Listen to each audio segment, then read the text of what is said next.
Charles Lutwidge Dodgson, Alice au pays des merveilles. Illustré par Fran Pareno. Chapitre 2. La mare de larmes. De plus en plus bazar, s'écria Alice, en se trompant de mots sous l'effet de la surprise. Je me déploie maintenant comme la plus grande longue-vue du monde. Adieu, mes pieds, car ils étaient à présent si loin qu'ils paraissaient presque invisibles. Oh, mes pauvres petits pieds, qui vous mettra vos souliers et vos bas maintenant, mes chéris? Pas moi, c'est sûr, je serai bien trop loin pour m'inquiéter de vous. Il faudra que vous vous débrouilliez comme vous pourrez, mais je dois rester gentille avec eux, continua Alice. Sinon, ils refuseront peut-être d'aller où je veux. Voyons un peu, je leur donnerai une paire de bottines neuves chaque année à Noël. Et elle continua à réfléchir à la manière dont elle s'y prendrait. Il faudra les envoyer par porteur, se dit-elle, et comme cela semblera bizarre d'envoyer des cadeaux à ses pieds, et quelle drôle d'allure aura l'adresse. Mon Dieu, qu'est-ce que je raconte comme bêtise? Monsieur le pied droit d'Alice, petit tapis devant le garde-feu avec toute l'affection d'Alice. À ce moment même, sa tête heurta le plafond de la salle. En fait, maintenant, elle dépassait bien les 2,70 m. Elle s'empara de la petite clé en or et se précipita vers la porte du jardin. Pauvre Alice! Allongée sur le côté, elle arrivait à peine à glisser un œil dans le jardin. Il était encore plus impossible qu'avant d'y pénétrer. Elle s'assit et se remit à pleurer. « Tu devrais avoir honte, se morigéna-t-elle. Une grande fille comme toi, et c'était bien le cas de le dire, de pleurnicher comme ça. Arrête immédiatement, je te dis. » Mais elle continua quand même à verser des torrents de larmes qui finirent par former autour d'elle une grande mare de plus de 10 cm de profondeur, couvrant la moitié de la salle. Au bout d'un moment, un léger bruit de pas se fit entendre au loin et elle s'essuya rapidement les yeux pour voir qui arrivait. C'était le lapin blanc qui revenait, magnifiquement vêtu, une paire de gants blancs en chevreau dans une main et un grand éventail dans l'autre. Il arrivait en trottinant, très pressé, tout en marmonnant « Oh, la duchesse, comme elle enragera si je l'ai fait attendre !» Le désespoir d'Alice était si grand qu'elle était prête à demander à n'importe qui de l'aider. Aussi, quand le lapin fut arrivé à sa hauteur, elle commença d'une voix basse et timide. « S'il vous plaît, monsieur. » Le lapin sursauta brusquement, lâcha les gants blancs et l'éventail et se sauva à toute vitesse dans l'obscurité.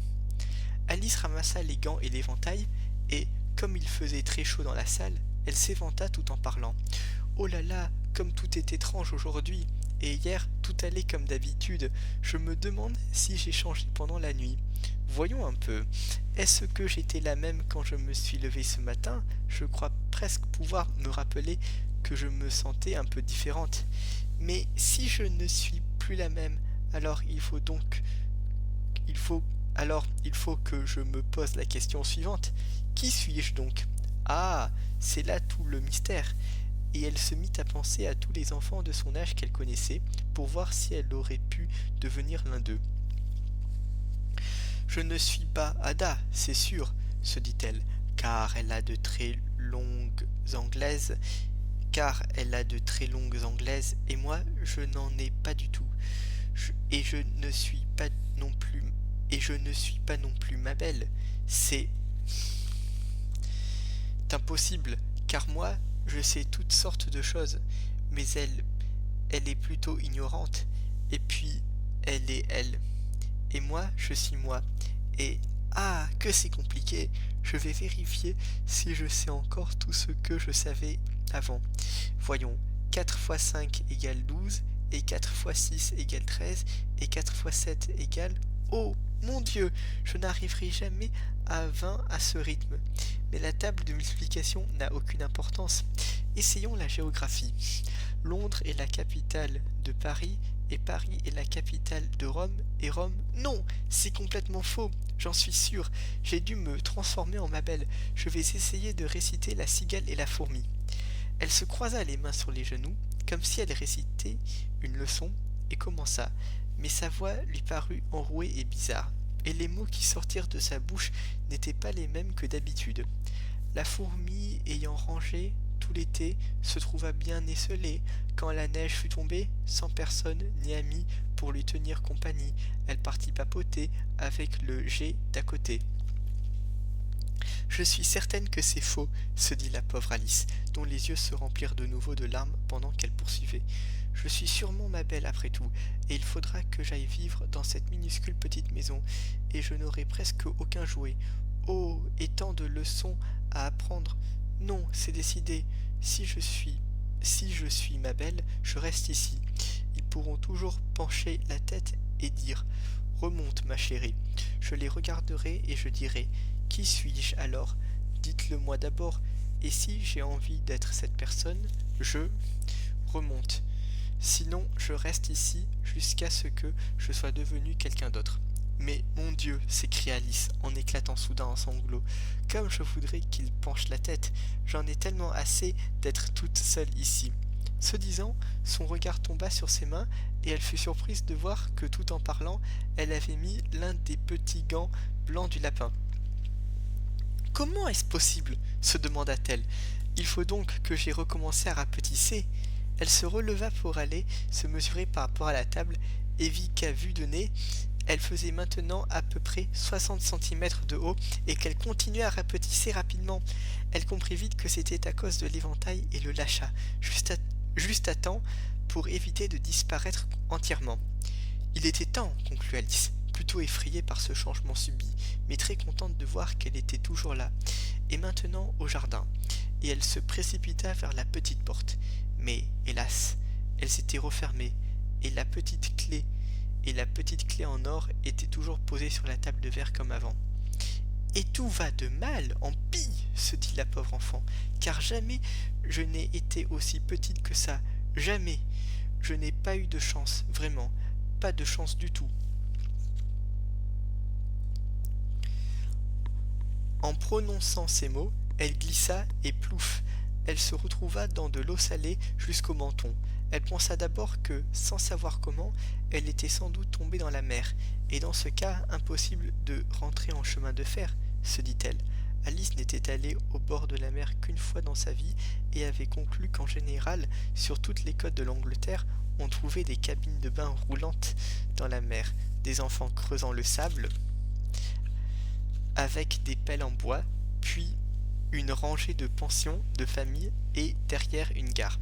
Cependant, elle comprit bientôt qu'elle se trouvait en fait dans la mare de larmes qu'elle avait versée quand elle mesurait 2,70 m. « Si seulement je n'avais pas tant pleuré, » se dit Alice en nageant, à la recherche de la sortie. « Ma punition sera maintenant, je suppose, de me noyer dans mes propres larmes. Certes, ce sera vraiment bizarre, mais tout est bizarre aujourd'hui. » À ce moment, elle entendit un clapotis dans la mare, un peu plus loin, et elle s'approcha pour voir ce que c'était. Pour commencer, elle se dit que c'était sans doute un morse ou un hippopotame, puis elle se souvint qu'elle était maintenant très petite et comprit bientôt que c'était juste une souris qui était tombée dans l'eau elle aussi. Cela servirait-il maintenant à quelque chose de parler à cette souris, se demanda Alice. Tout est si étrange ici qu'elle sait très probablement parler. De toute façon, cela ne coûtera rien d'essayer. Elle se lança donc. « Oh souris, savez-vous où se trouve la sortie? Je suis fatiguée de nager sans but. Oh souris !» Alice se dit que c'était sans doute comme cela qu'il fallait s'adresser à une souris.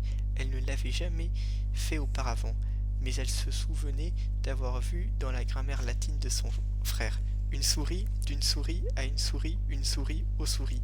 La souris lui jeta un regard curieux et sembla cligner l'un de ses petits yeux, mais ne dit rien.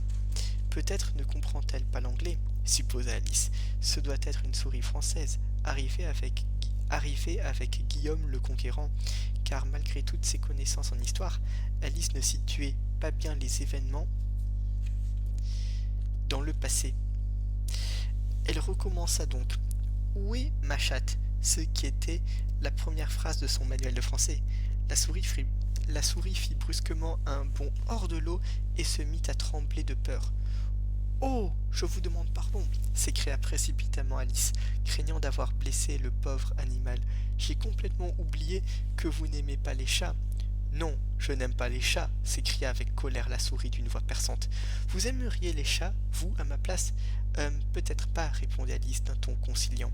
Mais ne vous fâchez pas, et pourtant j'aimerais bien pouvoir vous présenter notre chatte Edina. Si seulement vous la voyiez, vous vous mettriez à apprécier les chats, je crois. Elle est si gentille et si douce, poursuivit Alice, à moitié pour elle-même, tout en nageant paresseusement dans la mare. Et elle ronronne si gentiment près du feu en se léchant les pattes et en se nettoyant la face. Et elle est si agréable à caresser, et aussi si douée pour attraper les souris. Oh, je vous demande pardon, s'écria de nouveau Alice, car cette fois-ci, tout le poil de la souris se hérissa, et elle fut certaine de l'avoir vraiment offensée. Nous n'en parlerons plus si vous le préférez. Nous, vraiment, s'écria la souris, qui tremblait jusqu'au bout de la queue, comme si j'allais aborder un tel sujet. Notre famille a toujours détesté les chats. Ce sont des créatures vulgaires, basses et cruelles. Je ne veux plus entendre ce mot. C'est promis, répondit Alice, pressée de changer de sujet de conversation. Aimez-vous les chiens? La souris ne dit rien, et Alice poursuivit donc avec enthousiasme. Il y a près de chez nous un adorable petit chien que j'aimerais vous montrer, un petit terrier aux yeux vifs, vous savez, aux longs poils bouclés, et quand on lui jette quelque chose, il le rapporte, et il fait le beau pour avoir son dîner. Et bien d'autres choses encore, je ne me souviens plus de la moitié d'entre elles. Et savez-vous, le fermier auquel il appartient dit qu'il est très utile, il vaut 100 de livres. Il dit qu'il tue tous les rats et... Oh non, s'écria Alice avec tristesse, je crains bien de l'avoir offensé une nouvelle fois. En effet, la souris s'éloignait aussi vite qu'elle pouvait, avec force éclaboussure. Alors Alice l'appela doucement en disant « Chère souris, revenez, et nous ne parlerons ni de chats ni de chiens, si vous ne les aimez pas. » En entendant ces mots, la souris fit demi-tour et revint lentement vers elle. Sa face était très pâle, de colère, se dit Alice, et elle répondit tout bas d'une voix tremblante. « Gagnons le rivage et je vous raconterai mon histoire, et vous comprendrez alors pourquoi je déteste les chats et les chiens. » Il était grand temps de sortir, car la mare commençait à se remplir d'oiseaux et autres animaux tombés dedans. Il y avait un canard et un dodo, un lori et un aiglon, ainsi que plusieurs autres animaux étranges. Alice montra la voie, et ils rejoignirent tous la rive.